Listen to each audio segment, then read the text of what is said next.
बागवानी मंत्री जगत सिंह नेगी ने आज प्रदेश सचिवालय में बोर्ड ऑफ डायरेक्टर के साथ बैठक की। उन्होंने कहा कि बैठक में एचपीएमसी और एग्रो के विलय को लेकर चर्चा की गई। उन्होंने कहा कि बीती कैबिनेट बैठक में इसको लेकर फैसला लिया गया था। जगत सिंह नेगी ने कहा कि एचपीएमसी और एग्रो दोनों का काम एक जैसा है, इसलिए दोनों के विलय का फैसला किया गया।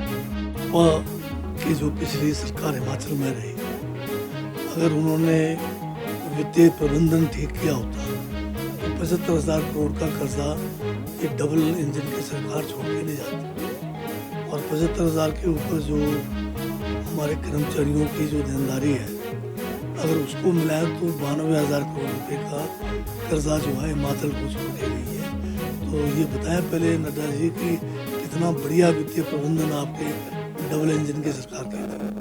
और जहाँ तक आपके आपदा के समय सहायता की जो बात केंद्र की हो रही है, उसके लिए मैं ये बताना चाहता हूँ कि जिस जोश में अभी आप जो है हिमाचल में आ रहे हैं, चुनाव को ध्यान में रखते हुए बड़ी उत्सुकता दिखा रहे हैं, तो अगर यही जोश अगर आपने आपदा के समय हिमाचल में आकर दिखाया होता, हिमाचल के लोग जब पीड़ा में थे, जब आपदा में थे, तब अगर हमारी मदद की होती तो कुछ और बात होती।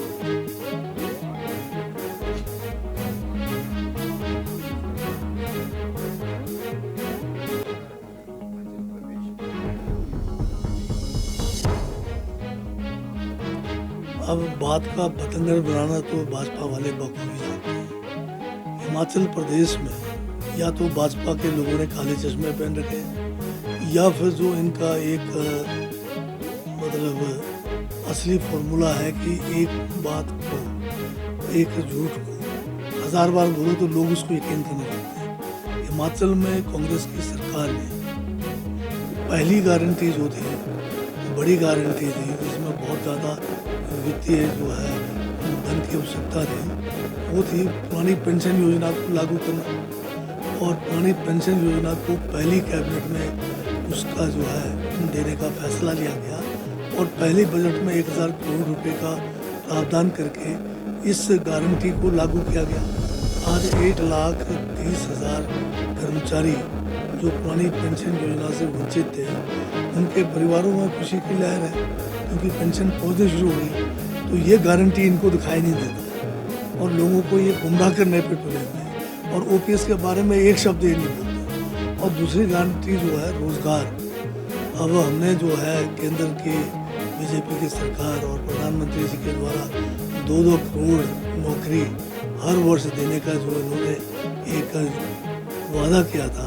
आज 10 साल हो गए, 20 करोड़ लोगों को नौकरी मिलनी थी, उसमें तो इन्होंने जो है नौकरी क्या देना। जितने भी सरकारी क्षेत्र में बड़े बड़े उपक्रम थे, जिसमें हमारा रेलवे है, जिसमें एयरलाइंस है, हमारे बीएसएनएल है, बीएचएल है, सारे के सारे इन्होंने बेच दिए, तो रोजगार तो वहाँ बचे नहीं।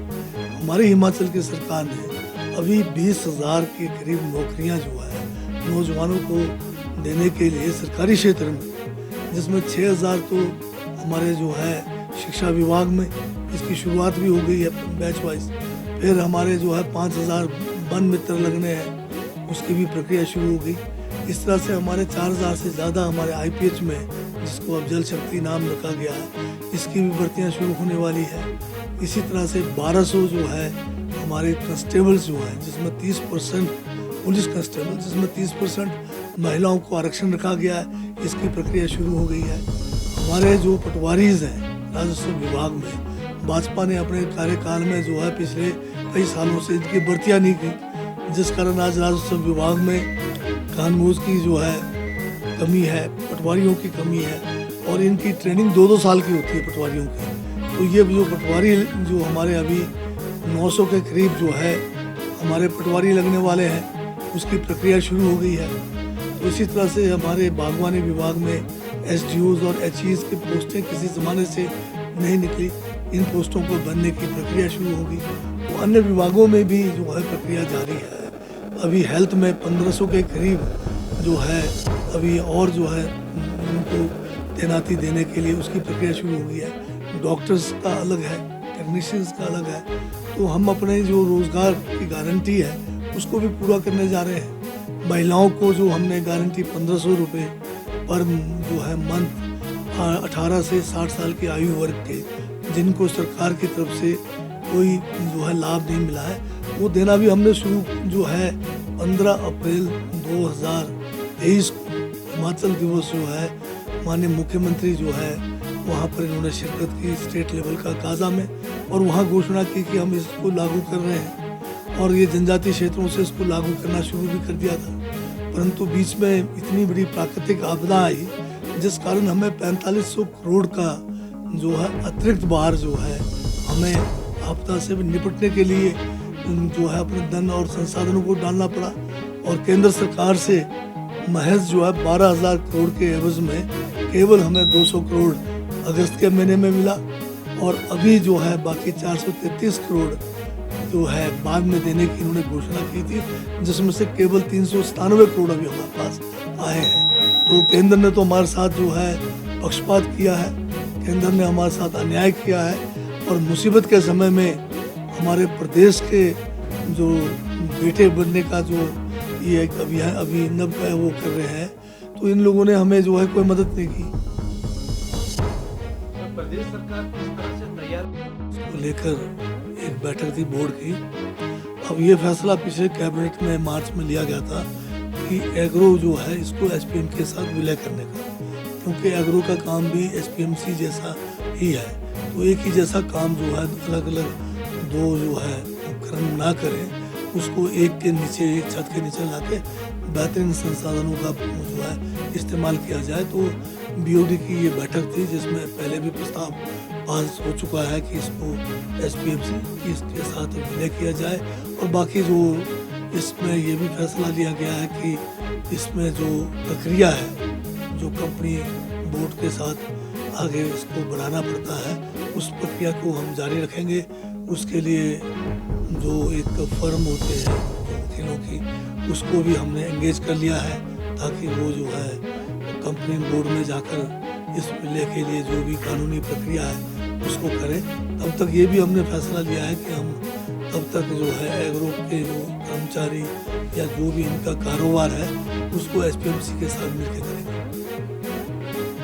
लेकिन एक ही गया है क्योंकि कांग्रेस के पिछले शासनकाल में भी सरकार जनता के द्वार के नाम से कार्यक्रम चलाए जाते थे जिसमें प्रशासन और जो हमारे मंत्रीगण है या हमारे विधायक है ये हमारे जो है जनता के पास जाके उनकी समस्याओं का निवारण करने की प्रयास करते थे। परंतु बीजेपी ने इसको जो है बदल के जनमंच का नाम दिया जिसमें जो है करोड़ों रुपए जो है खर्च किया गया और जो है एक किस्म का वो लोगों का कोई समस्या निवारण का नहीं था, प्रोपेगेंडा का मंच बनाया जिसमें लोगों की भी जंड होती थी और अधिकारियों की भी जंड होती थी। उससे हटकर अब ये फैसला किया है कि जनता के जो है गांव में जाएंगे, प्रशासन गांव में जाएंगे, मंत्रीगण जाएंगे, विधायकगण जाएंगे और लोगों की समस्या जो है वहीं पे सुनकर वहीं पे उसका समाधान करेंगे, अधिकारी वहाँ पर जाएंगे। ये एक नया पहल जो है हम करने जा रहे हैं।